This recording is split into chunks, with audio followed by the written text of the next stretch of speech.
మనం చాలాసార్లు మన క్రైస్తవ జీవితంలో చాలా ఇరుకులో విశాలతను వెతుక్కుంటూ ఉంటాము, దొరకదు. ఇరుకులో విశాలతను వెతుకుతూ ఉంటాం, దొరకదు. కారణం ఏంటంటే ఆల్రెడీ ఇరుకులో నుంచి విశాలతలోకి నువ్వు వచ్చేసావు. హల్లెలూయా.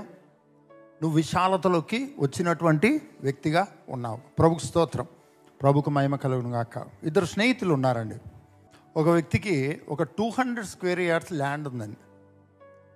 అయితే వారిద్దరి మధ్యలో ఉన్నటువంటి మంచి స్నేహాన్ని బట్టి ఆ 200 స్క్వేర్ యార్డ్స్ ల్యాండ్ను తన స్నేహితునికి ఇచ్చేశాడు. ఇచ్చేసరికి ఆ 200 స్క్వేర్ యార్డ్స్లో ఉన్నటువంటి ఆ ఇంట్లో నుంచి ఇచ్చేసిన వ్యక్తి వెళ్ళిపోయాడు. మరి స్నేహితుడు కూడా డబ్బు చెల్లించాడు. ఇప్పుడు ఇంకో ఎవరైతే తీసుకున్నారో ఆ స్నేహితుడు వచ్చి ఉంటున్నాడు. మీరు నన్ను క్వశ్చన్ అడుగుతారు, ఏంటంటే రిజిస్ట్రేషన్ అయ్యిందా లేదా, ల్యాండ్ పేపర్స్ ఉన్నాయా లేదా, పర్ఫెక్ట్గా ఉందా లేదా, దాని మీద లోన్స్ ఏమైనా ఉన్నాయా అని మీరు నన్ను క్వశ్చన్ అడుగుతారు. ఇటువంటివి ఏమీ జరగలేదు. కేవలము ఫ్రెండ్షిప్లో వాళ్ళకున్నటువంటి ఫ్రెండ్షిప్, వాళ్ళకున్నటువంటి అండర్స్టాండింగ్, వాళ్ళకున్న ఆ బాండ్ను బట్టి ఇద్దరు ఫ్యామిలీ మెంబర్స్ మధ్యలో ఒక ఒప్పందం కుదుర్చుకున్నారు. మాట కుదుర్చుకొని ఈ ల్యాండ్ ఈరోజు నుంచి నీదే, దీనికి ఇంత డబ్బు ఇచ్చేశారు, అయిపోయింది. దీనికి రిజిస్ట్రేషన్ అవసరమా?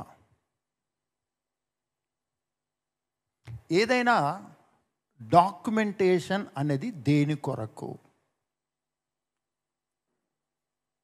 పత్రాలు అంటారు కదా, ల్యాండ్ పేపర్స్, పత్రాలు అంటారు కదా. ఎందుకు, దేని కొరకు? నేను ఈ మాట చెప్పిన తర్వాత మీకు రేపొద్దున వాళ్ళు మోసం చేస్తే, రేపొద్దున వాళ్ళు అడిగితే, లేకపోతే వేరే వాడు వచ్చి ఇది నాది అంటే అర్థమవుతుందో అర్థం కావట్లేదండి. ఇక్కడే ఉన్నవారు గట్టిగా హల్లెలూయా చెప్దామండి. ప్రభుకు మహిమ కలుగును గాక. ఓకే, ఇద్దరు స్నేహితులు, మంచి స్నేహితులు, వాళ్ళ మధ్యలో ల్యాండ్ ఎక్స్చేంజ్ అయిపోయింది. పొజిషన్లోకి డబ్బులు ఇచ్చిన వ్యక్తి వచ్చేసాడు, డబ్బు ట్రాన్సాక్షన్ జరిగింది, పొజిషన్ కూడా ట్రాన్స్ఫర్ అయిపోయింది. వాళ్ళిద్దరు హ్యాపీ. కానీ డాక్యుమెంట్ దేని కొరకు? Proof for what? When proof is necessary. ఎప్పుడు ప్రూఫ్ అనేది, డాక్యుమెంట్ అనేది ఎప్పుడు ఉపయోగపడుతుంది? చెప్పాలండి కదా. ప్రతి మ్యారేజ్ కూడా రిజిస్టర్ అవుతుందండి. అది ఏ మ్యారేజ్ అయినా సరే ఖచ్చితంగా లీగల్గా దానికి ఒక ప్రూఫ్ ఉంటుంది.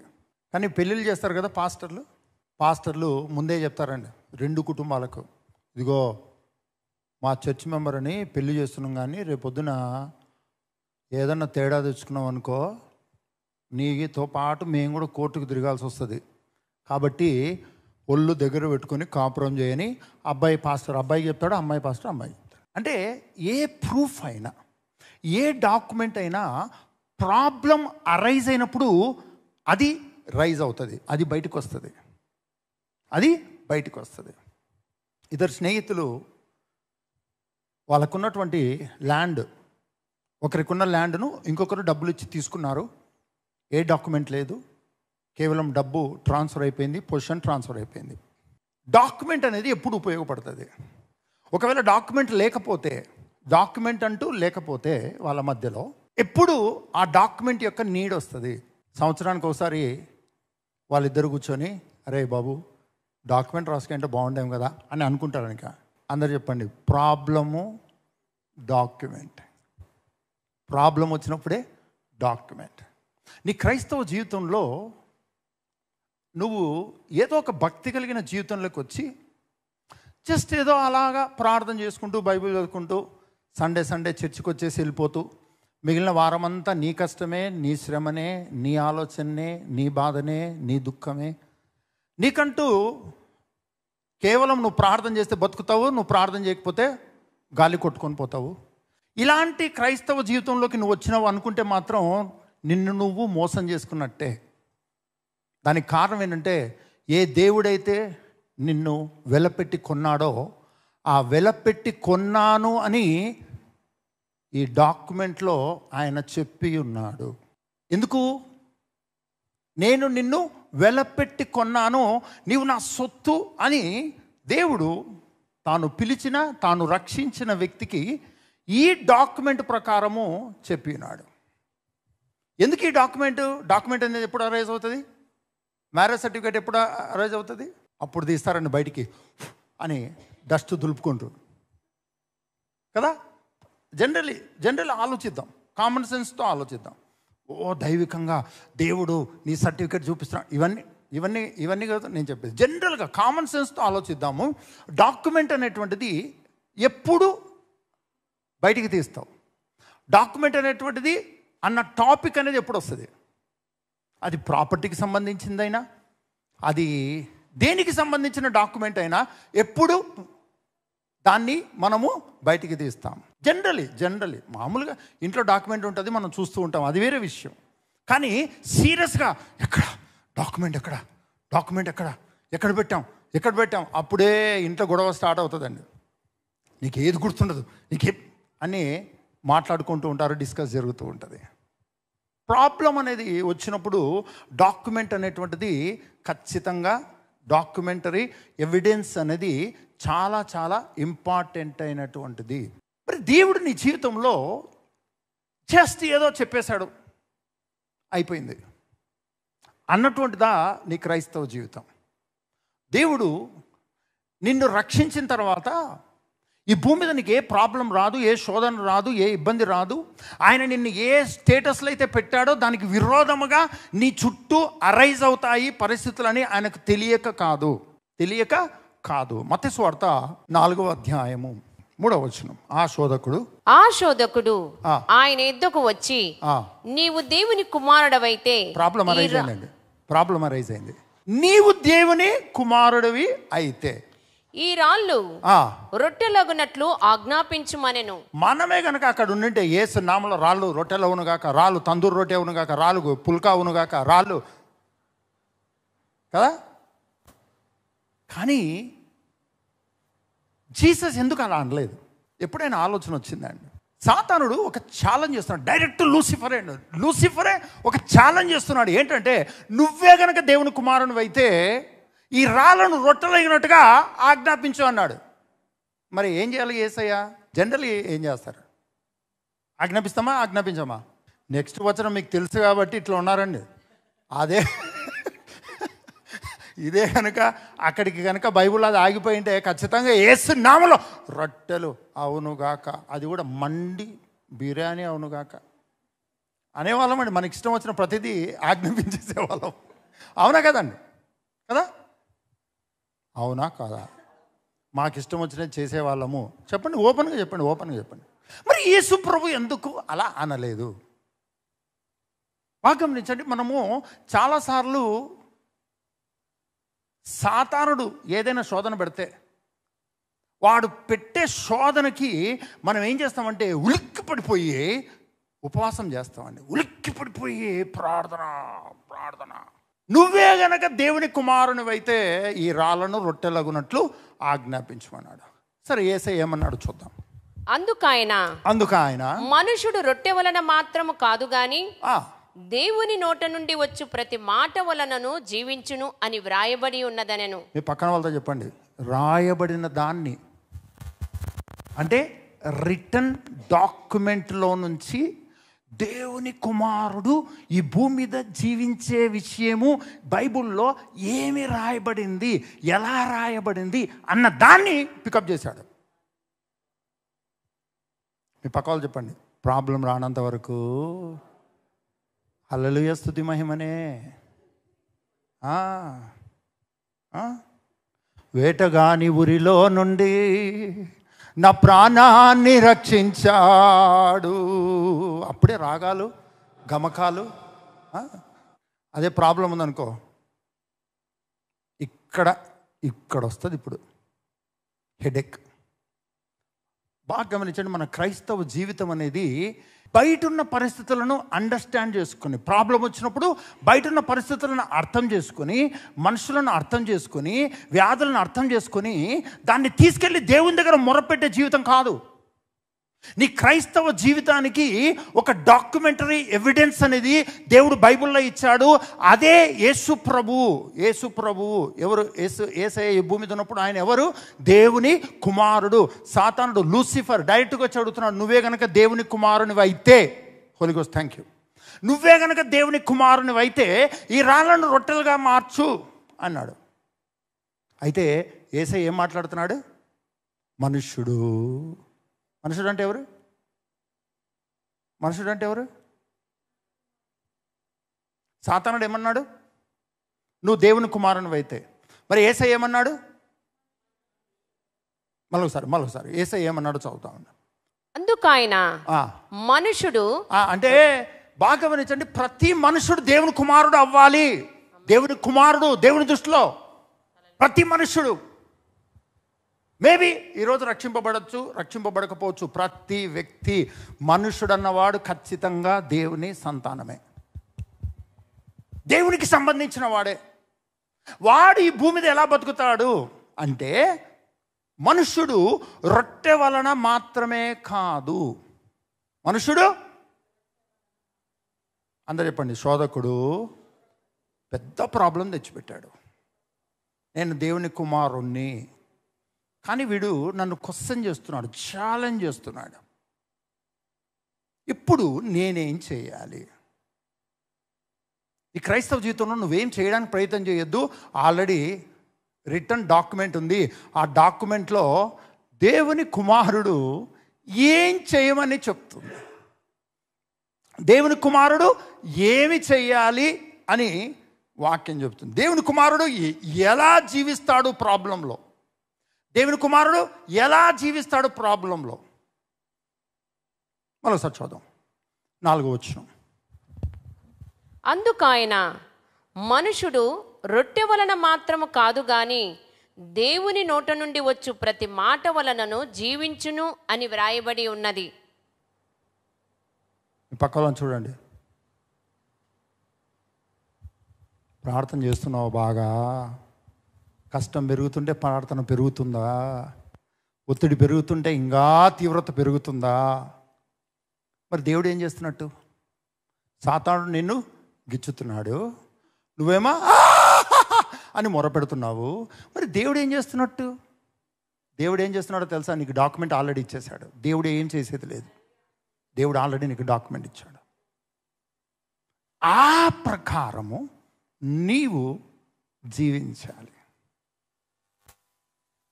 మీ పక్క వాళ్ళు చెప్పండి, రోజు బైబిల్ చదువు. చెప్పండి మీ పక్కన వాళ్ళు చెప్పండి. అసలు మీరు ఇంత సీరియస్గా నా వైపు చూస్తుంటే మీ పక్క నుంచి ఎవరో కూర్చున్నారు. చూడండి ఒకసారి చూడండి. చూసారా? ఓకే, పర్లేదు. ప్రైజ్ లార్డ్ చెప్పండి. భార్య భర్తలు ముఖ్యంగా చెప్పుకోండి. ఇంట్లో టైం దొరకదో బాగా గమనించండి. దేవుడు నీ జీవితంలో వచ్చే ప్రతి ప్రాబ్లంకు ఆయన ఒక డాక్యుమెంట్ను రిలీజ్ చేసి ఉన్నాడు. అదే బైబిల్. నువ్వు గనక ఈ బైబిల్ ఎందుకు చదవాలి అంటే, నాకు తెలిసినటువంటి ఫ్యామిలీ ఫ్రెండ్స్ ఉండేవాళ్ళండి. వాళ్ళు ఏంటంటే వాళ్ళకి ప్రాపర్టీస్ పెట్టుకొని డబ్బులు ఇస్తారు. అటువంటి వాళ్ళ మధ్యలో నేను పెరిగాను. బాగా 10 రూపీస్ 5 రూపీస్ ఇంట్రెస్ట్కి ఇచ్చేవాళ్ళు అనమాట. అయితే ఎవ్రీ డే ఆల్మోస్ట్ ఆ డాక్యుమెంట్లు ఉన్నాయో పోయినాయో చూసుకుంటుంటారు. ఎందుకో తెలుసా అండి, ఆ డాక్యుమెంట్ పోతే డబ్బులు పోయినట్టే. కానీ ఎందుకు నేను యాటిట్యూడ్ చెప్తున్నానంటే, ఆ ఫైనాన్స్ బిజినెస్ చేసే వాళ్ళ యాటిట్యూడ్ ఏంటంటే, వాళ్ళ ఇంట్లో డాక్యుమెంట్ వాళ్ళ ఉండకుండా ఎక్కడికి వెళ్ళిపోతాయండి. కానీ ఎవ్రీ డే చూస్తారండి. ఎవరు లేని చూసి ఓపెన్ చేసి అన్ని డాక్యుమెంట్స్ ఉన్నాయో లేదా, ఉన్నాయి. కానీ మన క్రైస్తవ జీవితంలో నీకు బైబిల్ అనేది భక్తి సంబంధమైన డాక్యుమెంట్గా కనపడుతుంది. ఏదో నీవు వైరాగ్యంలో ఉన్నప్పుడు, అంటే జీవితం ఎట్లా వెళ్ళిపోతుంది చలో, లేకపోతే ఏముంది జీవితం అంత మిథ్య, ఏముంది ఏదో బతికిన రోజులు అలా బతికేయాలండి జీవితం, అప్పుడప్పుడన్నా మనం క్రైస్తవులం కదండి, అప్పుడప్పుడన్నా బైబిల్ ఓపెన్ చేయాలి. మత్తయి సువార్త ఉందో పోయిందో, ప్రకటన గ్రంథం ఉందో పోయిందో, యోహానుకు కాలు వచ్చి ఏమన్నా బైబిల్లో నుంచి దిగిపోయాడో ఏమో, అప్పుడప్పుడు చూసుకుంటూ ఉండాలండి. నీ క్రైస్తవ జీవితంలో మోర్ దాన్ ప్రేయర్, నీ బైబిల్లో నీ కొరకు దేవుడిచ్చిన డాక్యుమెంట్ ఏంటి, దాన్ని నీవు చాలా ఇంపార్టెంట్గా చూసుకోవాలి, నేర్చుకోవాలి. లేకపోతే నువ్వు అపవాది చేత ఫుట్బాల్, నువ్వు ఒక బాల్, వాడు 2 సైతాన్లకు చెప్తాడు, హే కొడితే వీళ్ళు ప్రార్థన చేస్తాడు, కొట్టు, ప్రార్థన చేస్తూనే ఉంటారు. I'm not under estimate the prayer, but according to the document you need to pray. నీవు ప్రార్థన చేసినా, స్తుతి చేసినా, చర్చికి వచ్చినా అకార్డింగ్ టు ద డాక్యుమెంట్. దేవుడు నీ కొరకు ఒక ప్రింటెడ్ ఫార్మాట్లో ఈరోజు ఈ బైబిల్ ఎందుకు నీ జీవితంలో ఉంది? క్రైస్తవులకు బైబిల్ ఏంటో తెలుసా అండి? Documentary evidence. దేవుడు నీతో మాట్లాడాడు, దేవుడు నిన్ను ప్రేమిస్తూ ఉన్నాడు, ఆయన గాయాలు నిన్ను స్వస్థపరిచాయి, నిన్ను శాపం నుంచి ఆయన విమోచించి ఉన్నాడు. నువ్వు దేశంలోకి ఆశీర్వాదకరమైన వ్యక్తివి.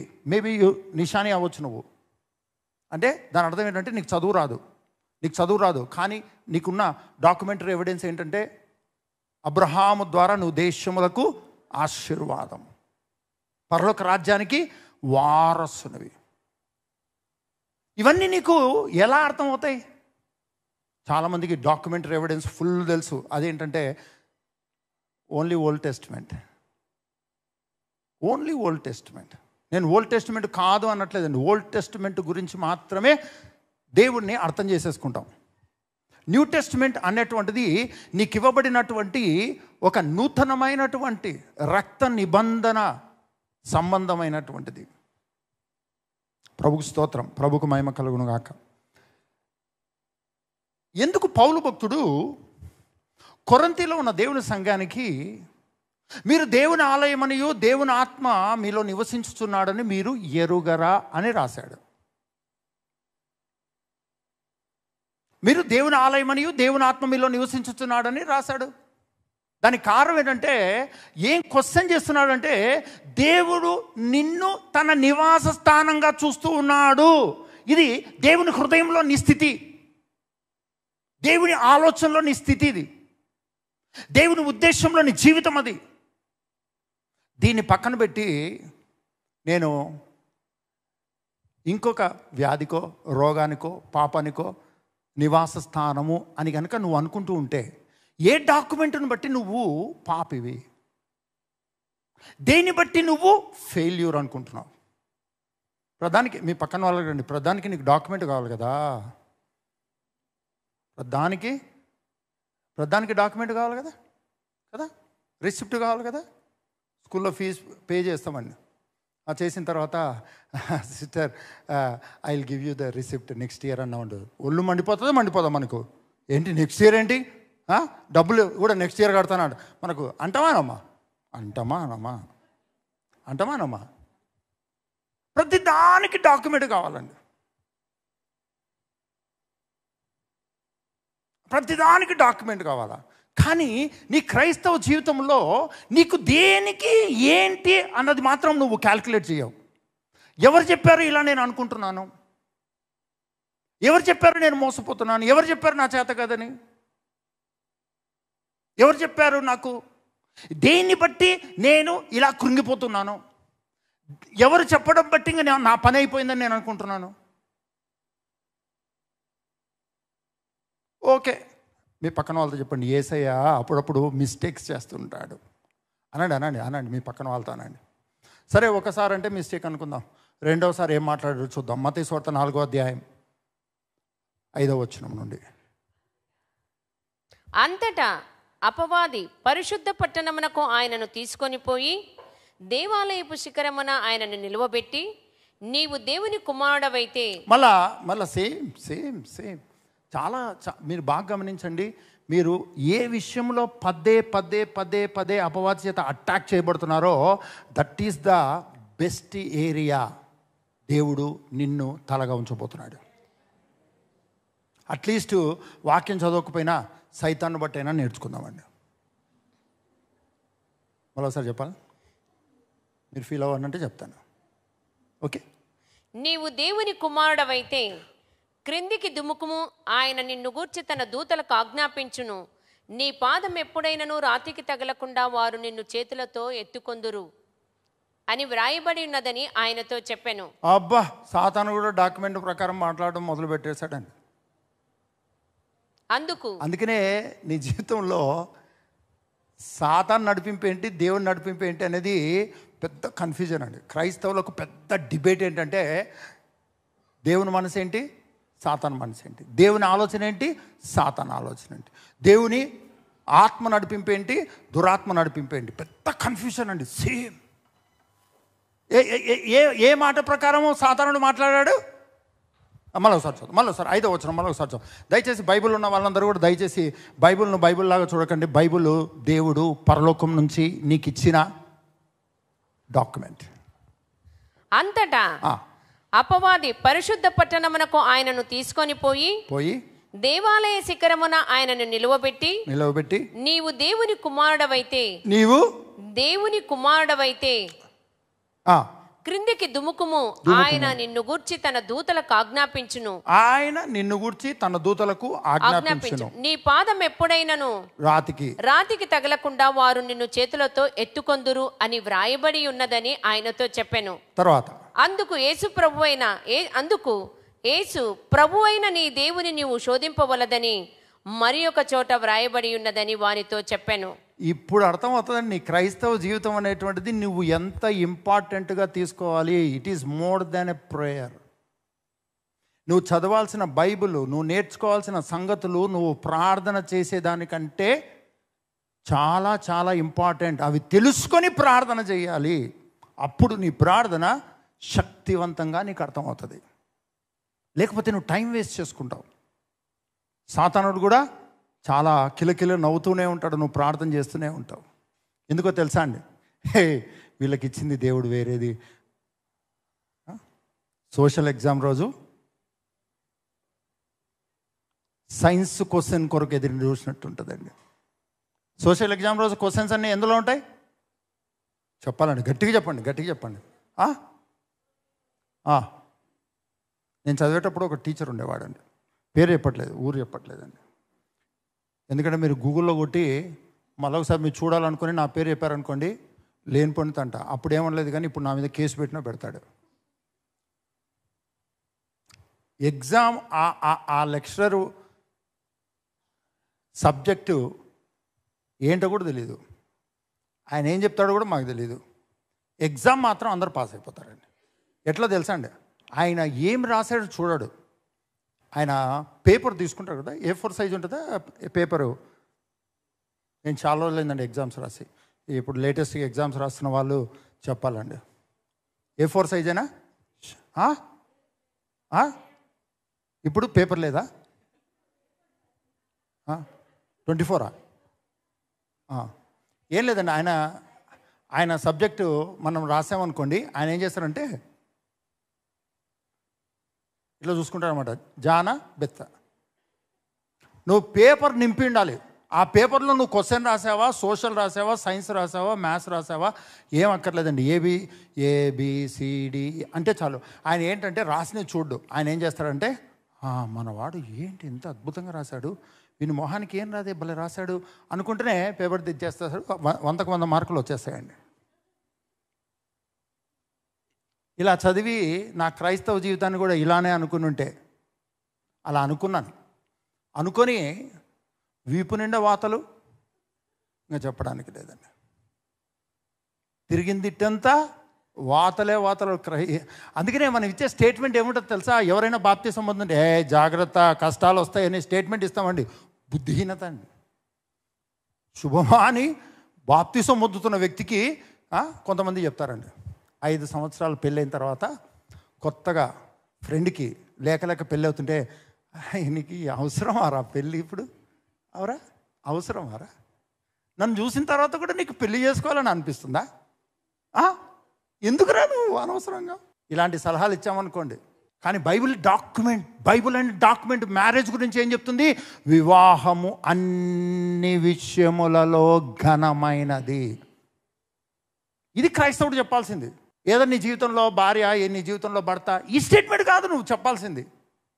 నువ్వు యేసు ప్రభువు నమ్మావు అంటే నీ పరిస్థితులకు నువ్వు సాక్షిగా ఉండొద్దు, క్రీస్తుకు నువ్వు సాక్షిగా ఉండాలి. ఏంటంటే నీ పరిస్థితులను బట్టి, నీ చుట్టూ ఉన్న మనుషులను బట్టి నువ్వు డిస్టర్బ్ అయ్యావు, దుఃఖపడ్డావు, బాధపడ్డావు, ఓకే. బట్ నీ జీవితంలో దేవుడు ఆల్రెడీ, నువ్వు రక్షింపబడక ముందు, నువ్వు రక్షింపబడిన తర్వాత కాదు, నువ్వు ప్రార్థన చేయకముందు కాదు, అసలు నువ్వు పుట్టక ముందే, జగత్తు పునాది వేయబడక మునిపే దేవుడు నీకు ఆశ్చర్యకరంగా ఒక డాక్యుమెంట్ ఇచ్చాడు. నువ్వు పుట్టిన తర్వాత దాన్ని ఫాలో అవ్వడం కొరకు కొన్ని ఇయర్స్, కొన్ని తరాల నుంచి దేవుడు నీకు ఒక డాక్యుమెంట్ ఇచ్చాడు, ఒక లైఫ్ ఇచ్చాడు. మీ పక్కలో చెప్పండి, హలో, నువ్వే లేటుగా పుట్టి నీకు అర్థం కాక దానికి దేవుని క్వశ్చన్ మార్క్ ఫేస్. కొంతమంది మాస్క్ పెట్టుకొని దేవుని చూస్తారండి, కళ్ళకు కూడా, బాధలో కూడా. నాకు బాధ తెలుసండి, నాకు అవమానం తెలుసు, నాకు నిందలు తెలుసు, నాకు వేదన తెలుసు, అన్నీ తెలుసండి. కానీ ఎన్ని తెలిసినా, నేను చెప్పాను కదా 2 సంవత్సరాలు కన్నీటి ప్రార్థన చేశానండి. మీ పక్కన అడగండి, మరి అద్భుతం జరిగింటుంది, అడగండి. అద్భుతం జరిగింటుంది. ఒక అద్భుతం జరిగిందండి. ఉపవాసం ఉంటే బాడీ వెయిట్ లాస్ అయిందండి. కన్నీరు కార్చి డిప్రెషన్ కాస్త కొంచెం పెరిగింది. ఆ కన్నీటిలో అర్థం కాక, దేవుని యొద్ద నుంచి సహాయం రాక మెంటల్ కూడా ఎక్కింది. ఎన్ని సంవత్సరాలు ప్రేయర్? ఎటువంటి ప్రార్థన? కన్నీటి ప్రార్థన, సాగిలపడి ప్రార్థన, మోకాళ్ళ ప్రార్థన, చేతులెత్తి ప్రార్థన, 150 కీర్తనలు ఒకటేసారి చదవాలంటే ప్రార్థన. ప్రకటన గ్రంథం 22 అధ్యాయాలు ఒకటేసారి చదవాలి, అప్పుడే సాతానుడు విడిచిపెట్టిపోతాడు. యేసుప్రభు ఏం చేయలేదు, ఇంకా నువ్వు బైబిల్ చదివితేనే పోతాడు. మిమ్మల్ని అనట్లేదండి, నన్ను నేను అనుకుంటా. దేవుడు నువ్వు ఈ భూమి మీద పుట్టక ముందే ఆయన నీ కొరకు పుట్టి ఉన్నాడు. ఎంత అద్భుతం కదా, ఎంత అద్భుతం కదా. ఆయన పుడతాడు అనడానికి ఒక డాక్యుమెంటరీ ఎవిడెన్స్ ఉంది, ఆయన పుట్టాడు అన్నదానికి ఒక డాక్యుమెంటరీ ఎవిడెన్స్ ఉంది, ఆయన మరణించాడు అన్నదానికి డాక్యుమెంటరీ ఎవిడెన్స్ ఉంది, ఆయన మరణించి తిరిగి లేచాడు అన్నదానికి డాక్యుమెంటరీ ఎవిడెన్స్ ఉంది. ఇదంతా నీ కొరకే అని కూడా డాక్యుమెంటరీ ఎవిడెన్స్ ఉంది. కానీ ఈ బైబిల్ మనం అలా చూడం, ఒక మత గ్రంథంగా చూస్తాం, ఒక భక్తికి సంబంధించిన గ్రంథంగా చూస్తాం. ఇందులో ఉన్న ప్రతి డిపార్ట్మెంట్, ప్రతి సైన్స్ అనుకో, లా అనుకో, సోషల్ అనుకో, ఏ సబ్జెక్ట్ అయినా ఇందులో ఉంది. దానికి కారణం ఏంటంటే దేవుడు ఆయన ప్రతిదీ రిటర్న్గా రాసినాడు. సరే, ఆయన ఏమని చెప్పాడు? మీ పక్కన అడగండి, అమ్మా ఎంత మిస్టేక్ అయిపోయింది జీవితము అనండి. ఎంత మిస్టేక్ అయిపోయింది జీవితము. సాతానుడు వ్రాయబడిందని రాస్తే, అందుకు అమ్మా సాతానుడు రాయబడిన దాని గురించి మాట్లాడుతున్నాడు, మరి నాకు ఇది తెలియలేదు. సాతానుడే గ్రేట్ నాకంటే, దేవుని బడిలో సాతానే గ్రేట్. కానీ దానికి యేసయ్య ఏమన్నాడు? అందుకు నీ ప్రభువైన నీ దేవుని నువ్వు శోధింపవలదని, ప్రభువైన నీ దేవుణ్ణి నీవు శోధింపవలదని మరి ఒక చోట వ్రాయబడి ఉన్నదని వానితో చెప్పాను. తర్వాత మరలా అపవాది మిగుల ఎత్తైన యొక్క కొండ మీదికి ఆయనను తోడుకొని పోయి ఈ లోక రాజ్యములన్నింటినీ వాటి మహిమను ఆయనకు చూపి నీవు సాగిలపడి నాకు నమస్కారం చేసిన ఎడల, నువ్వు నాకు సాగిలపడి నమస్కారం చేసిన ఎడల వీటన్నింటినీ నీకిచ్చేదనని ఆయనతో చెప్పగా యేసు వానితో, సాతానా పొమ్ము, ప్రభువైన నీ దేవునికి మ్రొక్కి ఆయనను మాత్రము సేవింపవలనని. ఎందుకు యేసయ్య మొట్టమొదటనే పొమ్ము అనలేదు, మూడవసారి పొమ్ము అన్నాడండి? అనుకుంటే సాతాన పోయేసునాములో, సాతాన పోయేసునాములో, సాతాన పోయేసునాములో, సాతాన పోయేసునాములో, సాతాన పోయేసునాములో. నాకు తెలిసిన ఒక దైవజనుడు ఉన్నాడండి. రాత్రి లూసిఫర్ వచ్చాడంట. వచ్చి అలా తిరుగుతుంటే అని పడుకొని నిద్రపోయాడంటాడు. మళ్ళా తర్వాత అంతటా యేసు వానితో, సాతానా పొమ్ము, ప్రభువైన నీ దేవునికి మ్రొక్కి ఆయనను మాత్రమే సేవింపవలనని వ్రాయబడి ఉన్నదనెను. అంతటా అపవాది ఆయనను విడిచిపోగా, విడిచిపోగా అంటే విడిచిపోగా అంటే అంతవరకు ఆయనతో ఉంది. ఉందా? పట్టుకుంది. విడిచిపోగా అంటే పట్టుకున్నట్ట చెప్పాలండి. నేను క్లాస్మేట్స్ అంటే పక్కన పోవడానికి పట్టుకుంటే ఈయనన్నా పట్టుకోవాలి, పట్టుకుంటే అదన్నా పట్టుకోవాలి. లాస్ట్కి ఎవరు గెలిస్తే వాళ్ళు గెలుస్తారు. అంతటా సాతానుడు ఆయనను విడిచిపోగా. మీ పక్క వాళ్ళతో చెప్పండి, సాతానుడు వస్తే వానికి ఒక విషయం తెలుసు. బైబిల్లో రాయబడింది, వాడు విడిచిపోయాడు. వాడు ఏం చేశాడు?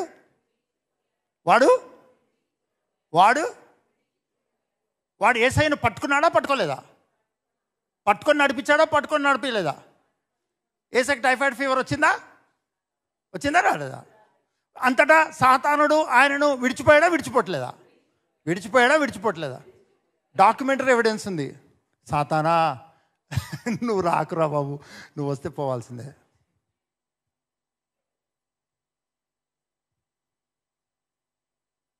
వ్యాధి వస్తే, నష్టం వస్తే, బలహీనత వస్తే, శోధన వస్తే ఎవరు? నువ్వా సాతానుడా? ఇది నీకు తెలిస్తే ప్రార్థన చేయాలో స్తుతి చెల్లించాలో నీకే అర్థమవుతుందండి. ఇది నీకు అర్థమవుతాయి. చాలాసార్లు మనకున్న క్రైస్తవ జీవితంలో ఉన్న ఒక పెద్ద డిసీజ్ ఏంటంటే, 2 రోజులు ఆగి 3వ రోజు ప్రార్థన చేసినా, 4 రోజులు ప్రార్థన చేసినా, 2 దైవజనులు ప్రార్థన చేసినా, 4 చర్చిలకు వెళ్ళినా ప్రాబ్లం సాల్వ్ అవ్వకపోతే మనం ఫిక్స్ అయిపోతామండి. మనం అందులో ఫిక్స్ అయిపోయి మనం ఏమనుకుంటాం తెలుసా అండి? అందులోనే జీవించడం ప్రారంభిస్తాం. అందులోనే మనం ఉన్నట్టుగా ఫీల్ అయిపోతాం. ఏ డాక్యుమెంట్ ప్రకారం, దేని ప్రకారం? నీకు సంబంధించిన ప్రాపర్టీని ఎవడన్నా వచ్చి అడిగితే పేపర్లు బయటికి తీసి జిరాక్స్ పేపర్లు వాడిని మొహాన కొడతావు. కానీ నీవు దేనిని బట్టి నీవు ఈ పరిస్థితుల్లో ఉన్నావని నువ్వు ఫిక్స్ అవుతున్నావు. దేనిని బట్టి నువ్వు కన్ఫర్మ్ చేసుకున్నావు ఇంతే నువ్వు అని. నువ్వు పాపివనో, ఓటమి చెందిన వ్యక్తివనో, దరిద్రునివనో, వ్యాధిగ్రస్తునివనో, రోగగ్రస్తునివనో, ఏ డాక్యుమెంట్ని బట్టి, నో డౌట్ డాక్టరు ఒక డాక్యుమెంట్ ఇచ్చాడు. మరి ఏ బైబుల్ ఆ డాక్యుమెంట్ కన్ఫర్మ్ చేసిందా? దేవుడు ఆ డాక్యుమెంట్ స్థానంలో నీకు ఏదైనా డాక్యుమెంట్ ఇచ్చాడా? యోహాను సువార్త 1:1 మనందరికి తెలుసు. ఆదియందు వాక్యం ఉండెను. ఆదియందు దేవుడు ఉన్నాడా లేదా? అడగండి మీ పక్క వాళ్ళు అడగాడు. ఆదియందు దేవుడు ఉన్నాడా? ఓన్లీ వాక్యమే ఉందా?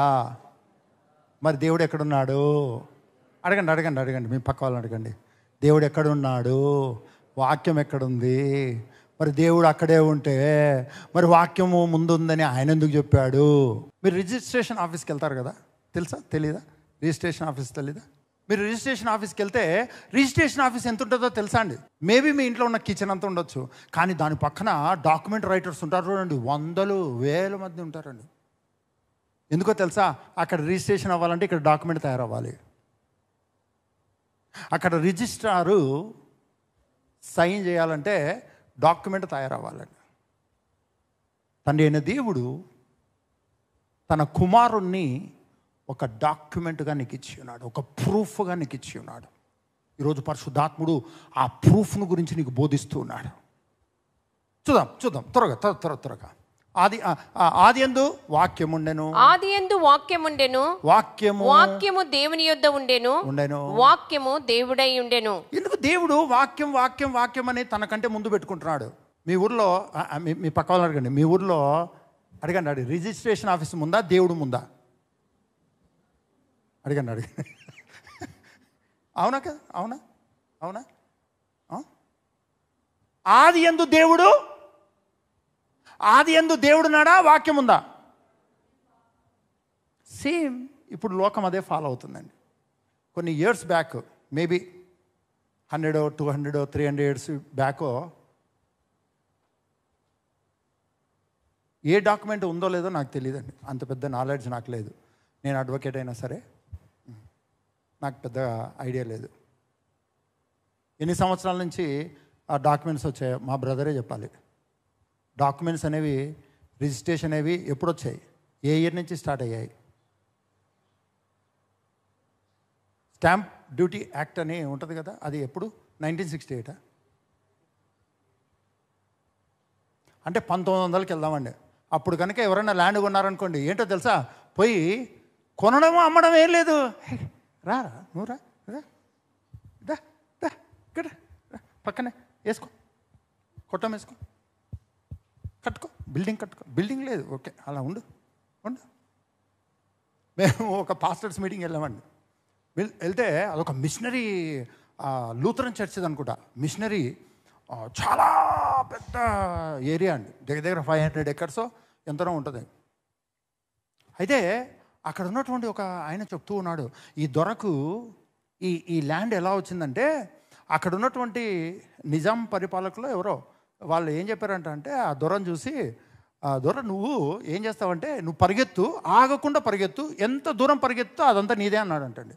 అంతే, ఈ దొర గురించి తెలియదండి. 500 ఎకరాలు తిరిగేశాడండి, ఎక్కడ ఆగకుండా. ఇప్పుడు అదంతా మిషనరీకి వచ్చేసింది. నేను జోక్ చేయట్లేదండి, డాక్యుమెంటరీ ఎవిడెన్స్ ఉంది. పూర్వము నిమ్మకాయలు తెలుసు కదా, లెమన్ తెలీదా? ఆ లెమన్ తీసుకొని నువ్వు ఎంత దూరం వేస్తావో, ఆ లెమన్ ఎంత దూరం పోతే అదంతా నీదే. బాగా గమనించండి, ఆది యందు దేవుడు కాదు, ఆది యందు వాక్యము దేవుని యొద్ద ఉండెను, వాక్యమే దేవుడై ఉండెను. అంటే దేవుని విధానాన్ని మనం అర్థం చేసుకుంటే, దేవుడు ముందు డాక్యుమెంట్ను పెడుతున్నాడు నీ ముందర.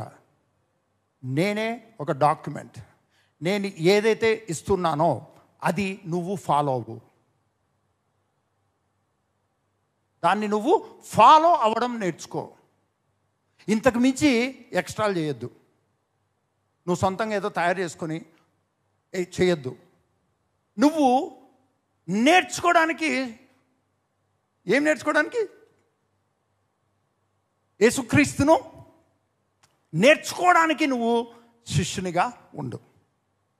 ప్రభుకు స్తోత్రం.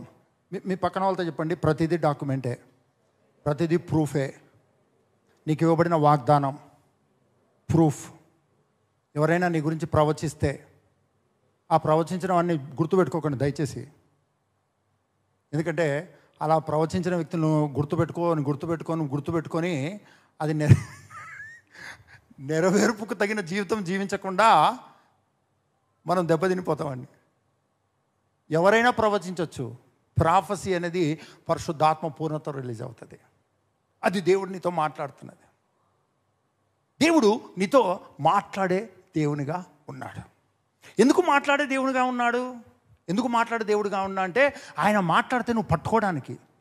ప్రభా నువ్వు చెప్పావు కదా ప్రభా, ప్రాబ్లం వచ్చింది, దేవుడు నాకు ఈ మాట చెప్పాడు, నువ్వు ఏమి చేయలేవు దీనికి విరుద్ధంగా అని ప్రాబ్లం అరైజ్ అయిన ప్రతిసారి నీకు ఇవ్వబడిన డాక్యుమెంట్తో నువ్వు జీవించడానికి నీ క్రైస్తవ జీవితము నీకు అనుగ్రహించబడింది. మీరు హల్లెలూయా చెప్పకపోయినా పర్వాలేదండి, నేను ముందుకెళ్తాను. ప్రకటన గ్రంథం 1వ అధ్యాయం 12వ వచనం. ఇది వినగా నాతో మాట్లాడుచున్న స్వరమేమిటో అని చూడ తిరిగి తిరుగగా 7 సువర్ణ దీపస్తంభములను, ఆ దీపస్తంభముల మధ్యను మనుష్య కుమారుని పోలిన యొకనిని చూచి తిని, ఆయన తన పాదముల మట్టునకు దిగుచున్న వస్త్రము ధరించుకొని రొమ్మునకు బంగారు దట్టి కట్టుకొని ఉండెను. ఆయన తలయు తల వెంట్రుకలను తెల్లని ఉన్నిని పోలినవై హిమమంత ధవలముగా ఉండెను. ఆయన నేత్రములు అగ్నిజ్వాలల వలె ఉండెను. ఆయన పాదములు కొలిమిలో పుటము వేయబడి మెరియుచున్న అపరంజితో సమానమై ఉండెను. ఆయన కంఠస్వరము విస్తార జల ప్రవాహముల ధ్వని వలె ఉండెను. ఆయన తన కుడి చేత 7 నక్షత్రములు పట్టుకొని ఉండెను. ఆయన నోటి నుండి 2 అంచులు గల వాడి అయిన ఖడ్గమొకటి బయలు వెడలుచుండెను. ఆయన ముఖము మహా తేజస్సుతో ప్రకాశించుచున్న సూర్యుని వలె ఉండెను. నేనాయనను చూడగానే చచ్చిన వాని వలె ఆయన పాదముల యొద్ద పడి తిని. చూసిన తర్వాత పడ్డాడా? డీటెయిల్గా చూసిన తర్వాత పడ్డాడా? మనం now the presence of God is here అనేసరికి పడిపోతామండి. దేవుడు ఇక్కడ ఉన్నాడు అంటే నువ్వు డీటెయిల్డ్గా ఆయన తెల్లగా ఉన్నాడా, నల్లగా ఉన్నాడా, ఎలా ఉన్నాడు, యోహానుకు ప్రత్యక్షమైనట్టుగా నాకు ఏమన్నా కనపడుతుందా? దేవుని ప్రేమ ఎంత అద్భుతం, ఆయన హృదయంలో ఆయన ఏం మాట్లాడుతున్నాడు, ఆయన ఎలా ఉంటాడు, ఆయన కళ్ళు ఎలా ఉన్నాయి, ఆయన కాళ్ళు ఎలా ఉన్నాయి, ఆయన వస్త్రములు ఎలా ఉన్నాయి, డీటెయిల్డ్గా చూసిన తర్వాత పడ్డాలండి. మీ పక్కలు చెప్పండి, రేపటి నుంచి ప్రార్థన అంటే దేవుని సన్నిధిని డీటెయిల్డ్గా అనుభవించి, నువ్వు ఎప్పుడైతే డీటెయిల్డ్గా చూస్తావో, తలను చూస్తావో, వస్త్రం చూస్తావో, కాళ్ళను చూస్తావో, నడుముకి ఏం కట్టుకున్నాడో చూస్తావో, కళ్ళను చూస్తావో, నోటిని చూస్తావో, ఆయన మాటను చూస్తావో, అప్పుడు నువ్వేం చేయాల్సిన పనిలే, ఆటోమేటిక్గా చచ్చినట్టు పడతావు. పక్కలను చూడండి, ఒక్కసారన్నా పడ్డావా లేదా? ఇన్ని సంవత్సరాలైంది నిన్ను వెళ్ళపెట్టుకున్న వాడిని ఒక్కసారన్నా చూసావా? కానీ నీలో ఉన్న పరిశుద్ధాత్ముడు ఏం చేస్తున్నాడో తెలుసా అండి? నీలో ఉన్న పరిశుద్ధాత్ముడు డీటెయిల్డ్గా ఆయన ప్రజెన్స్ను నీకు రుచి చూపించేవాడుగా ఉన్నాడు. ఆయన ప్రేమను నీకు రుచి చూపించేవాడుగా ఉన్నాడు. ఆయన శక్తిని, ఆయన సామర్థ్యాన్ని రుచి చూపించేవాడుగా ఉన్నాడు. ఏదో వర్డ్ అంటే ఆ వర్డ్ కాదు, ఆ వర్డ్ ఏంటి? రెండంచులు కలిగిన వాడి కలిగిన ఖడ్గము, మహాజలముల స్వరము. ఆ జలములు ప్రవహిస్తూ ఉంటే ఎంత సౌండ్ ఉంటుందో, దేవుని మాట అలాగా యోహానుకు అర్థమైంది. మీ పక్కలు చెప్పండి, ఆయన యోహాను కాబట్టి. చెప్పండి చెప్పండి చెప్పండి, గట్టిగా చెప్పండి, ఆయన యోహాను కాబట్టి. మరి నువ్వు? ఆయన యోహానే, బైబిల్ చెప్తుంది, బైబిల్ రికార్డెడ్గా చెప్తుంది. మరి నువ్వెవరు? నువ్వు చూడలేవా? నీకు అర్హత లేదా? నువ్వు దేవుని సంతానం కాదా? దేవునికి వారసునివి కాదా? కనీసము ఆయన స్వారూప్యాన్ని నువ్వు చూడలేకపోతే, ఆయన మహిమను నువ్వు చూడలేకపోతే నువ్వు వారసుని అయ్యిండు ఏం ఉపయోగం? సాతానుడు ఎందుకు నీకు జాబ్ కొరకు, పెళ్లి కొరకు, సంతానం కొరకు, లేకపోతే బిజినెస్ కొరకు, డబ్బుల కొరకు నిన్ను ఫిక్స్ చేసి దాని గురించే ఎక్స్పెక్ట్ చేసి అదే క్లెయిమ్ చేసి, this is the day that the lord has made, 1 crore వచ్చును గాక. దేవుడేమో నీకు ప్రత్యక్షం అవ్వాలనుకునేసరికి నువ్వేమంటావు తెలుసా? Healed in Jesus mighty name. అరే నేను ప్రత్యక్షం అవ్వాలనుకుంటే హీల్డా? ఓకే ఓకే, రేపేమన్నా అవకాశం ఇస్తాడేమో నేను ప్రత్యక్షం అవ్వడానికి. ఇటువంటి ప్రేమమయ్య నువ్వు నీ జీవితంలో ప్రభువుగా కలిగి ఉన్నావు. ఇటువంటి నీకు ప్రత్యక్షం అవ్వాలని నీలో ఉన్న పరిశుద్ధాత్ముడు డీటెయిల్డ్గా ఎవరినైతే నువ్వు ప్రభువుగా కలిగి ఉన్నావో, ఎవరైతే నీ కొరకు ప్రాణం పెట్టి ఉన్నారో ఆయన గురించిన డీటెయిల్స్ నీకు చూపించడానికి నేను ఈ మాట చదువుతూ ఆగిపోయానండి. ఏంటి ప్రభువా, చచ్చినట్టు పడేవాడు ముందే పడవచ్చు కదా, మొత్తం చూసి పడ్డాడేంటి అనుకున్నా. అందరు ఇక్కడే ఉన్నారండి, మీకు ఇటువంటివి రావులేండి. ఏదో అక్కడ ఇది వినగా నాతో మాట్లాడుచున్న వాని స్వరమే ఎవరైనా అని అలా చూడగా, నేను ఆయనను చూడగానే చచ్చిన వాని వలె. అది కాదు, నాతో మాట్లాడుచున్న వాని స్వరము ఎవరు 12వ వచనం చూడు. ఇది వినగా నాతో మాట్లాడుచున్న స్వరమేమిటో అని చూడ తిరిగి తిని. మీరు అమీర్పేటలో వెళ్తున్నారండి, హై బ్రో అన్నారండి వెనకాల నుంచి. ఎవరో వీడు నన్ను అమీర్పేటలో హై బ్రో అంటున్నాడు అని చూసామనుకోండి. మనవాడే 10th క్లాస్. నేను కర్నూలులో నేను నడుచుకుంటూ వెళ్తున్నాను. నాకు అర్థమవుతుంది, ఎవరో నన్ను పిలుస్తారు. నేను రాంగ్ రూట్లో ఇలా వెళ్తున్నానండి. నాకు ఆపోజిట్లో మనుషులు వస్తున్నారు. పిలిచేవాడు ముందు నుంచి పిలుస్తాడా, వెనకాల నుంచి పిలుస్తాడా? కానీ నాకు ఎవరో వెనకాల నుంచి వచ్చి పిలుస్తారు. వెనకాల నుంచి పిలిస్తే వాళ్ళు కూడా రాంగ్ రూటే కదా, అవునా కాదా అండి? నేను చూడు వెళ్తున్నాను, నాకు అనిపిస్తుంది వెనకాల నుంచి ఎవరో పిలుస్తారని. అన్నా అని పిలిచారండి. ఇదిగో నేను అన్నానండి. నిలబడి మాట్లాడి నాకు అనిపిస్తూనే ఉంది, కానీ ముందు ఎతుకుతున్నాను నేను, ముందు వచ్చి ఎవరైనా పిలుస్తారేమో, మాట్లాడతారేమో అని. బాగా గమనించండి, ఏ రోజైనా నీ వెనక దేవుడు నీతో మాట్లాడడం విన్నావా? నీ తండ్రి నీతో మాట్లాడడం విన్నావా? నీ ముందు మాట్లాడడం విన్నావా లేదా? మనకు గనక దేవుడు ఈ వ్యక్తికి ప్రత్యక్షమయ్యాడు, దేవుడు ఈ వ్యక్తితో మాట్లాడాడు, అందరి విషయం పక్కన పెడదాం. మీ పక్క వాళ్ళు చెప్పండి, బైబిల్లో ఉన్న అందరినీ తీసేద్దాం, ఒక్క అబ్రహాంనే పట్టుకుందాం. నువ్వు క్రీస్తు సంబంధివైతే, ఆ పక్షమందు అబ్రహాము యొక్క సంతానమై ఉండి దేవునికి, నువ్వు క్రీస్తు సంబంధివైతే ఆ పక్షమందు అబ్రహాము యొక్క సంతానమై ఉండి దేవునికి, ప్రభా ఎప్పుడు నాకు ఇది కావాలో అది కావాలో అడుగుతున్నాను, కానీ నీకేం కావాలో నాకు చెప్పు. ఎప్పుడన్నా ఇటువంటి క్వశ్చన్ మనం వేసామా? ఒక నెల రోజులు, 1 month, ప్రభా హాలిడేస్, ఏం హాలిడేసో తెలుసా అండి? మనం అడిగే హాలిడేస్. దేవా నువ్వు నాకు ఈ పరిస్థితుల్లో ఏం చెప్తున్నావు, ఏం అడుగుతున్నావు, ఏం కావాలని కోరుకుంటున్నావు, ఏమి ఈరోజు నాతో మాట్లాడాలనుకుంటున్నావు? నా పరిస్థితులు ఎన్నో ఉన్నాయి ప్రభా, వాటి గురించి తర్వాత మాట్లాడదు, కానీ నీకుగా నాతో ఏం మాట్లాడాలనుకుంటున్నావు? నీ హృదయంతరంగాల్లో నుంచి నాతో ఏం చెప్పాలనుకుంటున్నావు? నా భయంకరమైన కష్టాల మధ్యలో నేను ఒక డెసిషన్ తీసుకున్నానండి. ఈరోజు నుంచి నేను ఏం అడగను ప్రభా, నువ్వు నాతో ఏమన్నా చెప్తే నేను చేస్తాను. ఎందుకంటే నేను అడిగిన తర్వాత ఇచ్చే దేవుడు కాదు, నేను అడగకముందే నువ్వు నాకు ఇచ్చిన దేవుడు. నువ్వు ఏదైనా చెప్తే నేను చేస్తాను ప్రభా, నేను అవైలబుల్గా ఉన్నాను నీకు, నాకు అవైలబుల్లో, నేను అస్సలు బిజీ కాదు ప్రభా. నా మైండ్లో కానీ నా హృదయంలో కానీ ఏ మనిషి లేనే లేడు, వస్తే కిక్ అవుట్ చేస్తా నేను. నువ్వే నాకు, నువ్వేం చెప్తే అది చేస్తా. ఎటు పోమంటే అటు పోతా. మీటింగ్ పోమంటావా, ఇంట్లో కూర్చోమంటావా, ఏం చేయమంటే అది చేస్తా. ఏం చేయమంటే అది చేస్తా. మినిస్ట్రీ చేయమంటే మినిస్ట్రీ చేస్తా, లేదు ఇంకో పని చేయమంటే ఇంకో పని చేస్తా. గొర్రెలు గాయమంటే గొర్రెలు కాస్తా, పశువులు గాయమంటే పశువులు కాస్తా. నీ ఇష్టం, నన్ను ఏం చేయమంటే అది చేస్తా. ఎందుకంటే నేను నీ సొత్తును. నువ్వు చెప్పాలి నేను చేయాలి, నువ్వు చెప్పాలి నేను చేయాలి. నేను చెప్తే నువ్వు చేయడం కాదు ప్రభువా, ఎందుకంటే నువ్వు నా సొత్తు కాదు, నేను నీ సొత్తును. You are my owner, you are my boss, you are my lord. నువ్వు ఏం చెప్తే అది నేను చేయాలి. ఇది నేను డెసిషన్ తీసుకున్నానండి.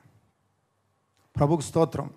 అందుకనే ఈరోజు వరకు కూడా ఏంటి ప్రభా ఇలా చేశావు, ఎందుకు ప్రభా ఇలా అవుతుంది, ఏంటి ప్రభా నా జీవితం ఎటుపోతుంది, పొర్రాపాటును కూడా అడిగేదే లేదు. ఆయన కన్నులు దాగగలిగిన స్థితి లేనే లేదు. ఆయన కన్నులకు చూడలేనిది లేనే లేదు. ప్రభుకు స్తోత్రం. నాతో మాట్లాడింది ఎవరు అని తిరిగి చూడగా ఒక్కొక్క విషయం చూస్తూ వస్తున్నాడు. మొట్టమొదట 7 దీపస్తంభాలు. మొట్టమొదటి మనుష్య కుమారుడు కనపడ్డా, 7 దీపస్తంభాలు కనపడ్డాయా? 7 దీపస్తంభాలు కనపడ్డాయి. మధ్యలో యేసు మనుష్య కుమారుని పోలినవాడు కనపడ్డాడు. తర్వాత డీటెయిల్డ్గా చూస్తూ ఉన్నాడు యోహాను. ఎవరు చూపిస్తున్నారో తెలుసా అండి? ఆత్మవశుడై ఉన్నాడు యోహాను. హలో, నీ క్రైస్తవ జీవితంలో పరిశుద్ధాత్ముడు ఎందుకు ఇవ్వబడ్డాడు అంటే నీకు తెలియదు. అసలు నీకు ఇవ్వబడిన డాక్యుమెంటరీ ఎవిడెన్స్ ఏంటో నీకు తెలియదు. ప్రాబ్లం వస్తే అడ్వకేట్ దగ్గరికి ఎందుకు వెళ్తారండి? ఎందుకు వెళ్తారండి? చెప్పాలండి. ఎందుకు వెళ్తారా? ఏదైనా సిక్కారనుకోండి, ఎవరన్నా మీరు అని నేను అనట్లేదు, బాగా జాగ్రత్తగా గమనించండి. నా కన్ఫెషన్, మీరు ఎవరైనా సిక్ అయితే అని నేను అనట్లా. ఎవరైనా సిక్ అయితే ఎక్కడికి వెళ్తారండి? ఎవరు యాక్టర్ అనింది? ఎందుకు వెళ్తారండి? ఎందుకు? నీకు ఏదైనా ప్రాబ్లం వస్తే, లేకపోతే సివిల్ ప్రాబ్లమో, క్రిమినల్ ప్రాబ్లమో, లేకపోతే ఏదైనా ప్రాబ్లం వస్తే ఎందుకు అడ్వకేట్ దగ్గరికి వెళ్తారు?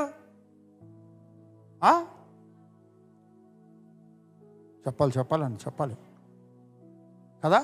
అడ్వకేట్ అనేవాడు ప్రాబ్లం వస్తే దానికి మైనస్ ఏంటి, ప్లస్ ఏంటి, ప్లస్ మైనస్ ఏంటి, 2 కలిపితే ఎంత, ఒక్కొక్కటి ఎంత అని నీకు డీటెయిల్డ్గా వివరిస్తాడు. ఈ భూమి మీద ఉన్న అడ్వకేట్కి నువ్వు ఫీ పే చేయాలి. హోలీ స్పిరిట్ అనే అడ్వకేట్కి నువ్వు ఫెయిత్ను పే చేయాలి. ఒబీడియన్స్ అనే దాన్ని పే చేయాలి. అందుకని నీ క్రైస్తవ జీవితంలో హోలీ స్పిరిట్తో నీకు సంబంధం లేకపోతే అసలు నీ క్రైస్తవ జీవితమే నీకు అర్థం కాదు, నీకు వాక్యమే అర్థం కాదు. నీకు అక్షరాలు తెలుస్తాయి, నంబర్స్ తెలుస్తాయి, ఏ పేజీలో ఏముందో నీకు అర్థమవుతుంది.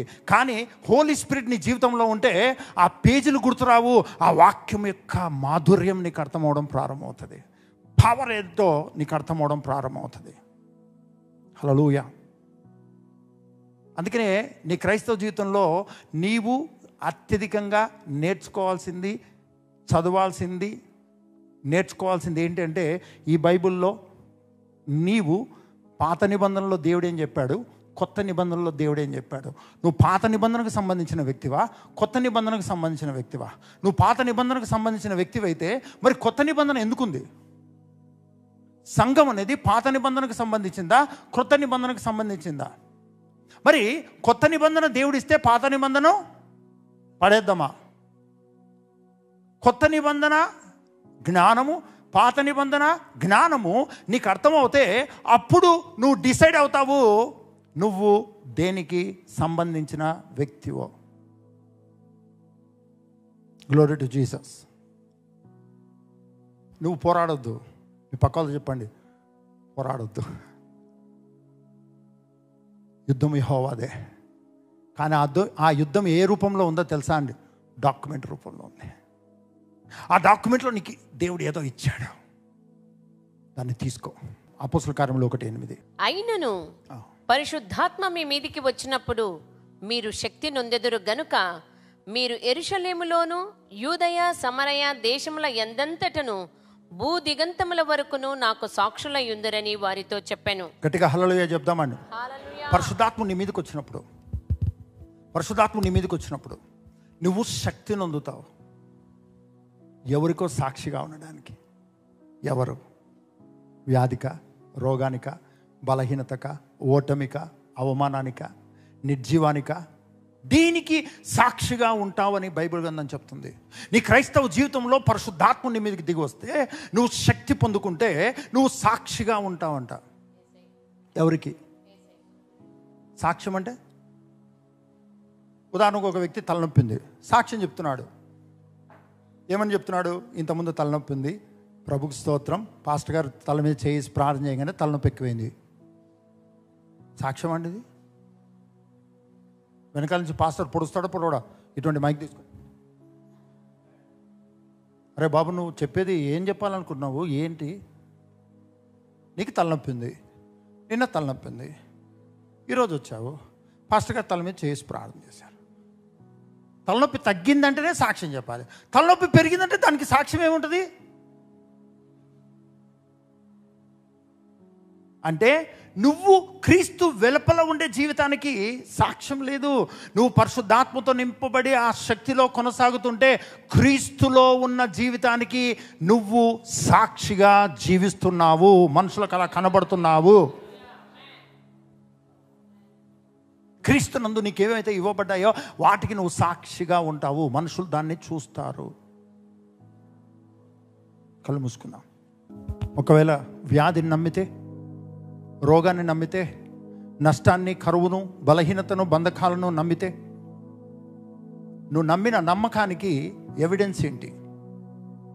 నువ్వు బాగుపడవు అని నీకు అనిపిస్తూ ఉంటే, నీకేదో ప్రమాదం జరుగుతుందని నీకు అనిపిస్తూ ఉంటే, నీకేదో నష్టం జరుగుతుంది అని అనిపిస్తూ ఉంటే ఏంటి డాక్యుమెంట్, ఎవిడెన్స్? ప్రభు నీతో చెప్పాడా? ఆయన నిన్ను తన అరచేతిలో చెక్కుకొని ఉన్నాడు. నిన్ను ముట్టువాడు తన కనుగుడ్డును ముట్టునవాడు.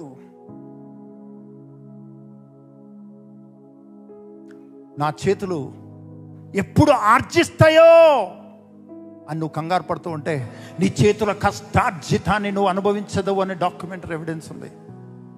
నీ చేతులు కేవలం చేతులుగా ఉండడానికి కాదు, నీ చేతులు ఆర్జించే చేతులు, సంపాదించే చేతులు, పొస్సెస్ చేసుకునే చేతులు. దాని వలన వచ్చిన సమస్తము నువ్వే అనుభవిస్తావు. నీ కుటుంబంలో అలజడులు, వైరము, విరోధము, మనస్పర్ధలు ఇటువంటి ఉన్నాయి, జరుగుతున్నాయి అని నువ్వు కన్నీరు గారుస్తున్నట్టుగా ఉంటే ఏ ఎవిడెన్స్తో నువ్వు కన్నీరు గారుస్తున్నావు? కానీ భార్యాభర్తల ఏక శరీరం, నీ పిల్లలు ఒలీవ మొక్కల వలె భోజనం బల్ల చుట్టూ ఉంటారు. నీ భార్య రాకాసి గయ్యాలి అనుకుంటుంటే ఏంటి ఎవిడెన్స్? బైబిల్ ఏం చెప్తుంది? నీలోకిట నీ భార్య ఫలించు ద్రాక్షావల్లి.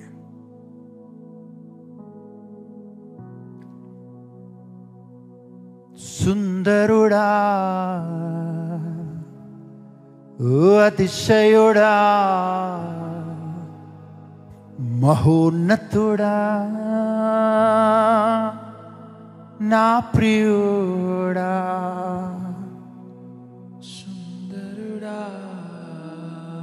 మన క్రైస్తవ జీవితంలో మన మీద మనకు ఒక బ్యాడ్ ఫీలింగ్ ఉంటుందండి, నెగిటివ్ ఫీలింగ్ ఉంటుంది. నేను దేనికి పనికిరాను, నా జీవితం ఇంతే అన్న ఒక లో ఫీలింగ్ ఉంటుంది. ఏ బేసిక్తో నీవు నిన్ను అలా జీవిస్తున్నావు? నిన్ను యేసుప్రభు వెళ్ళపెట్టి కొన్నాడంటే హౌ ప్రీషియస్ యు ఆర్. ఆయన తన రక్తంతో నిన్ను కొన్నాడంటే ఎంత విలువైన వ్యక్తివి నువ్వు. నీ పరిస్థితులను బట్టి నువ్వు అలా అనుకున్నావేమో.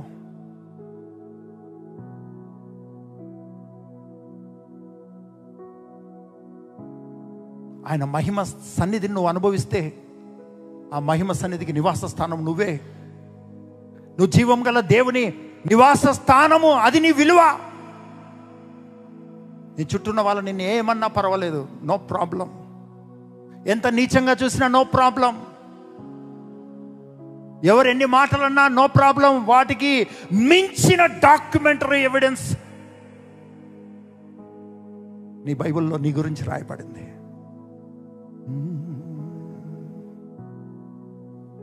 విలువేలేని నా జీవితం నీ చేతిలో పడగానే అది ఎంతో విలువని నాకు చూపితివే. జీవమే లేని నాలోని జీవమును నింపుటకు నీ జీవితాన్ని దారపోసితివే. యేసయ్య చెప్పాడు, ఇది రాయబడింది, ఇది రాయబడింది, ఇది రాయబడింది, ఇది రాయబడింది, ఇది రాయబడిందని. నువ్వు దేవుని కుమారునివైతే నీ కొరకు రాయబడిన దాన్ని నువ్వు నేర్చుకోవాలి. నీ క్రైస్తవ జీవితంలో దాన్నే పలకాలి. నీకు చదవచ్చు, రావచ్చు, రాకపోవచ్చు, నేర్చుకో.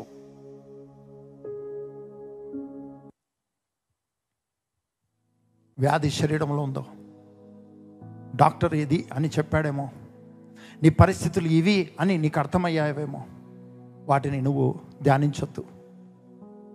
నీ జీవితంలో కరువు ఉందేమో, దాన్ని ధ్యానించొద్దు. ఆయన మన నిమిత్తం దరిద్రుడై తన దారిద్రత వలన ఐశ్వర్యాన్ని కలగజేశాడు. ఇది నీకు ఇవ్వబడిన దేవుడిచ్చిన అద్భుతమైన డాక్యుమెంట్, ఎవిడెన్స్. పత్రం ఇచ్చాడు ఆయన.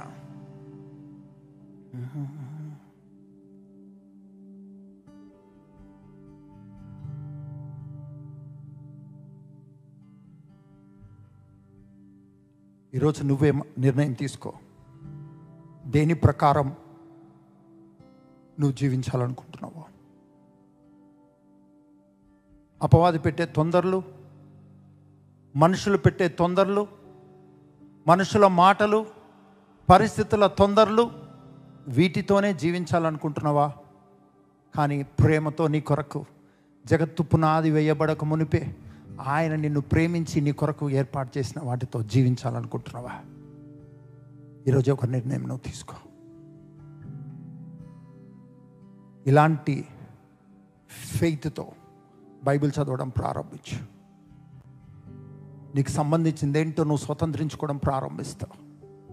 ఎంత ప్రశస్తమైన వ్యక్తిగా నువ్వు వర్ధిల్లుతావో, ఎంత ఘనముగా నువ్వు వర్ధిల్లుతావో, ఎలా ఆశీర్వాదకరంగా ఉంటావో అది చూసి నీ కొరకు ప్రాణం పెట్టినవాడు సంతోషించి ఆనందించాలనుకుంటున్నాడు. ఇందుకొరకే కదా నా ప్రజల కొరకు నేను ప్రాణం పెట్టాను. Thank you lord. ఇంకా నీ పరిస్థితుల్ని నమ్ముతూ, ఇంకా వాటి తీవ్రతనే నమ్ముతూ ప్రభువు ప్రేమను, ఆ ప్రేమతో నీకు ఇచ్చిన విమోచనను, ఆ విమోచన యొక్క విలువను నువ్వు గ్రహించుకోకుండా దేవుని వాక్యం నీకు చెప్పిన సంగతులను మర్చిపోయి, క్రీస్తునందు నువ్వేమై ఉన్నావో అన్న సంగతిని మర్చిపోయి నీ పరిస్థితులతోనే కాంప్రమైజ్ అయిపోతానంటే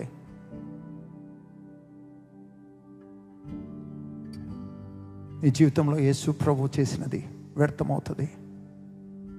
యేసు క్రీస్తుని కొరకు వెల చెల్లించాడు. నీ హృదయంతరంగాల్లోంచి ప్రభుతో మాట్లాడు. నన్ను ఇంత ప్రేమిస్తూ నా కొరకు శ్రేష్టమైన జీవితాన్ని ఏర్పాటు చేసి, ఉన్నతమైన జీవితాన్ని ఏర్పాటు చేసి, ఉన్నతమైనవి నేను పుట్టక ముందే నా కొరకు ఏర్పాటు చేశావు. జగత్తు పునాది వేయబడక మునిపే నా కొరకు ఏర్పాటు చేశావు. వాటిని తెలుసుకొని, వాటిని స్వతంత్రించుకొని ఈ భూమి మీద నేను నా క్రైస్తవ జీవితంలో ముందుకెళ్తాను, మీకు మహిమకరంగా ఫలిస్తాను.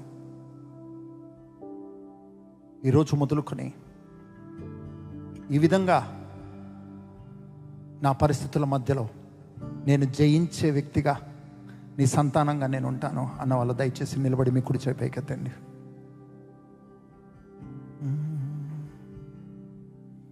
ఆశ్చర్యము అద్భుతము, థ్యాంక్ యూ హోలీ గోస్ట్. ఆశ్చర్యము అద్భుతము యేసయ్య నీ ప్రేమ ఎంతో అద్భుతము. పాడదామందరం. యేసయ్య నీ ప్రేమ ఎంతో అద్భుతము. కుడి చేయి పైకి ఎత్తిన ప్రతి ఒక్కరు చెప్తాం. తండ్రి, మీ కుమారుని యందు ఏ జీవితాన్ని అయితే నాకు ఇచ్చి ఉన్నావో, మీ ఆత్మ ద్వారా అనుదినము సంపూర్ణముగా తెలుసుకుంటూ ఆ ప్రకారము జీవించుటకు నన్ను నేను ప్రతిష్ఠించుకొంచున్నాను. తండ్రి, నా చుట్టూ ఉన్న మనుషుల స్వరం, సాతాను స్వరం, పరిస్థితుల స్వరాలతో నేను ఏకీభవించినందుకు, వాటిని నమ్మినందుకు నన్ను క్షమించు. నీ రక్తంలో నన్ను కడుగు. సాతానా, నిన్ను నమ్మి నా మీద నీకు ఇచ్చిన అధికారాన్ని విరగొడుతూ ఉన్నాను. సాతానా, నీవు నీ వాటిని ఈ క్షణమందే తీసుకొని వెళ్ళమని ఆజ్ఞాపిస్తూ ఉన్నాను. వ్యాధి రూపంలో, రోగం రూపంలో, పరిస్థితుల రూపంలో, మనుషుల రూపంలో, లోటు రూపంలో, కరువు రూపంలో, పాపం రూపంలో ఏ ఏ విధానంగా ఇన్ఫ్లుయెన్స్ చేశావో ఆ ప్రభావాలన్నీ బంధింపబడి పాతాళానికి త్రొక్కివేయబడును గాక. పరిశుద్ధాత్ముడా, నీవు నాలో నివసిస్తున్నావు. నీ నివాస స్థానము నేనై ఉన్నాను. మీ సన్నిధితో, మీ ప్రభావ అభిషేకముతో ఇప్పుడే నన్ను నింపు. ఇప్పుడే ఈ క్షణమందే మీ అభిషేకముతో నన్ను నింపు. ఇప్పుడే నింపు. పరిశుద్ధాత్ముడా, మీరు మాత్రమే నా ప్రభువు. కోట్లాది వందనాలు, కోట్లాది వందనాలు, కోట్లాది వందనాలు ప్రభా. ప్రతి ఒక్కరిని మీ కృప కలిగిన స్థలకు అప్పగిస్తున్నాను నాయన. వారు తీసుకున్న నిర్ణయంలో మీ ఆత్మ ద్వారా అనుదినము అనుక్షణము బోధించండి, బలపరచండి, నడిపించండి. ఏ హోల్స్ అనేవి పనిచేసాయి అవన్నీ బ్రేక్ అయిపోయి ప్రతి పరిస్థితుల్లో సులువుగా జయిస్తూ సంతోషం, సమాధానాలతో, అత్యధిక జయముతో, సమృద్ధితో ప్రభు అతన్ని దేశాలకు ఆశీర్వాదకరంగా వర్ధిల్లుదురుగాక. ప్రతి అవయవము, శరీరంలో ప్రతి అవయవము ఇప్పుడే 100% ఆరోగ్యంగా మార్చబడును గాక. యేసుక్రీస్తు గాయాల వలన స్వస్థత కలిగిన ఆ స్వస్థత పడిన అవయవాలుగా, ఆరోగ్యం కలిగిన అవయవాలుగా ప్రతి శరీర అవయవాలు ఉండును గాక. ప్రతి కణము ఉండును గాక. తల నుంచి అరికాలు వరకున్న ప్రతి అవయవము 100% ఆరోగ్యముగా ఉండును గాక. ఎక్కడ సఫర్ అవుతూ ఈ సమయంలో ఇక్కడికి వచ్చారో యేసు నామంలో సఫర్ అవుతున్న ప్రతి చోట యేసు నామంలో సులభంగా జయించుకుంటూ పరిష్కారాలతో ముందుకెళ్దురు గాక. సమృద్ధి వెంట సమృద్ధి కలుగును గాక. చేయడానికి పని అందులో సక్సెస్ అవ్వడానికి డోర్స్ ఓపెన్ అవును గాక. కరెక్ట్గా స్వాధీనపరచుకోవాల్సిన టైంలో మిస్ అయిపోతున్నట్లుగా అకాల ఫలాలు రాల్చబడము అన్నది క్యాన్సిల్ చేస్తూ ఉన్నాం.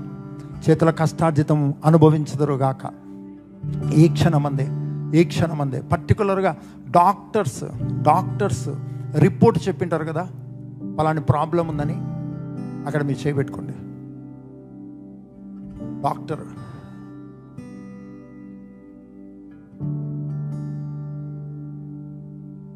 I command in the name of Jesus Christ of Nazareth.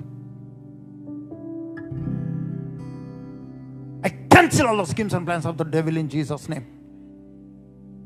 Let there be brand new organs in Jesus' name. Brand new organs create right now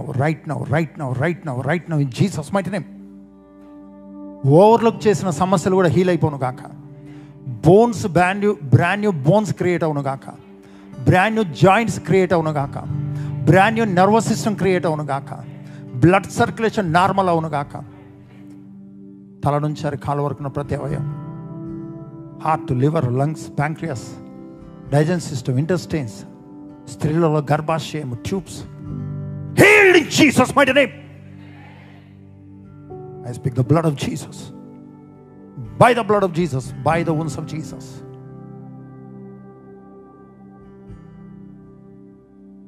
ఏ గర్భమైతే తెరవబడాల్సి ఉందో యేసు నామములో తెరవబడును గాక. వివాహ విషయాల్లో ఉన్న ప్రతి ఆటంకాలు తొలగిపోను గాక. ఎండ్ ఆఫ్ దిస్ మంత్ లోపల మిరకల్గా ఫ్యామిలీ ఏర్పడును గాక. ఫ్యామిలీ ఆల్రెడీ ఏర్పడి ఉండగా భర్తలోనో భార్యలోనో పిల్లలనో సమస్యలు, దానికి కారణమైన సాతాను క్రియలు బంధింపబడి కాలిపోను గాక. Let there be peace and joy, oneness in Jesus mighty name. తండ్రి, కుమార, పరిశుద్ధాత్ముడు త్రియేక దేవుడు ఎలా ఉన్నాడు అలాంటి ఐక్యత కుటుంబాల్లో విడుదల చేస్తూ ఉన్నాడు. యవనస్తుల్లో హృదయ శరీర ఆత్మలను మీ స్వాధీనపరుస్తున్నాను. మీ కొరకు జయించుదురుగాక. మీ వాక్యం నిలిచి ఉండినట్లుగా వర్ధిల్లుదురుగాక. బిజినెస్లు, చదువులు, ఉద్యోగాలు సక్సెస్ అవుదురుగాక. ప్రతి ఒక్కరిని దీవిస్తూ మీ రక్తాభిషేక మహిమ ప్రసన్నత ప్రభావ కుమ్మరింపులో వర్ధిల్లింప చేయమని. వీరు ఇక్కడ ఉంటుండగానే వీరి గృహాల్లో అద్భుతాలు జరుగును గాక. ఫైనాన్సెస్లో అద్భుతాలు జరుగును గాక. న్యూ డోర్స్ ఓపెన్ అవును గాక. ఎవరు పరిష్కరించాలో వాళ్ళు ఇప్పుడే పరిష్కరించడానికి పరిగెత్తుకుని వచ్చుదురుగాక. గవర్నమెంట్ ఫేవర్ రిలీజ్ అవును గాక. సెంట్రల్, స్టేట్ అధికారుల ఫేవర్ రిలీజ్ అవును గాక. బంధువుల ఫేవర్ రిలీజ్ అవును గాక. ఇరుగు పొరుగు వారి ఫేవర్ రిలీజ్ అవును గాక. ఎవరి హృదయం కఠినమవ్వడం వలన సమస్యలు క్రియేట్ అయ్యాయో అవి బ్రేక్ అయిపోయి ఆ వ్యక్తులు మారి ఆశీర్వాదకరంగా మార్చబడుతురు గాక. సంతోష సమాధానాలు ఇప్పుడే రిలీజ్ అవును గాక. భారమైన ఆత్మ తొలగిపోయేస్తున్నామంలో healed in Jesus mighty name. మీ రక్తంలో కృపలో భద్రపరచండి. New doors, new thoughts, new plans release అవును గాక. వాటిని ఇంప్లిమెంట్ చేసి తలగా ఉంచబడుదురుగాక. మిక్కిలి ఆస్తికర్తలు అవుదురుగాక. ధనవంతులు అవుదురుగాక. వర్ధిల్లుదురుగాక. మిక్కిలి ఆస్తికర్తలు అవుదురుగాక. Government jobs, private jobs release అవ్వాల్సిన ప్రతి ఒక్కరికి రిలీజ్ అవును గాక. చదువులో వర్ధిల్లుదురుగాక. ప్రతి ఒక్కరిని దీవిస్తూ మిక్కిలి ఆస్తికర్తలు అవుదురుగాక. ఎవరైతే వారి రెంటెడ్ హౌసెస్లో రెంట్ కట్టడమే కష్టం అంటున్నారో యేసు నామములో ఓనర్స్ అవుదురుగాక. వారి ఓన్ హౌస్లో యేసుక్రీస్తు నామములో జీవించుదురుగాక. మీ కృపలో భద్రపరచండి. మీ రక్తంలో భద్రపరచండి. మీకే మహిమ చెల్లిస్తూ ఉత్తమన్న వాక్యం అందంతలుగా ఫలింపచేయండి. యేసు నామం నడుచున్నాం తండ్రి. గట్టిగా చప్పట్లు కొట్టి యేసుకి మహిమ చెల్లిద్దాం.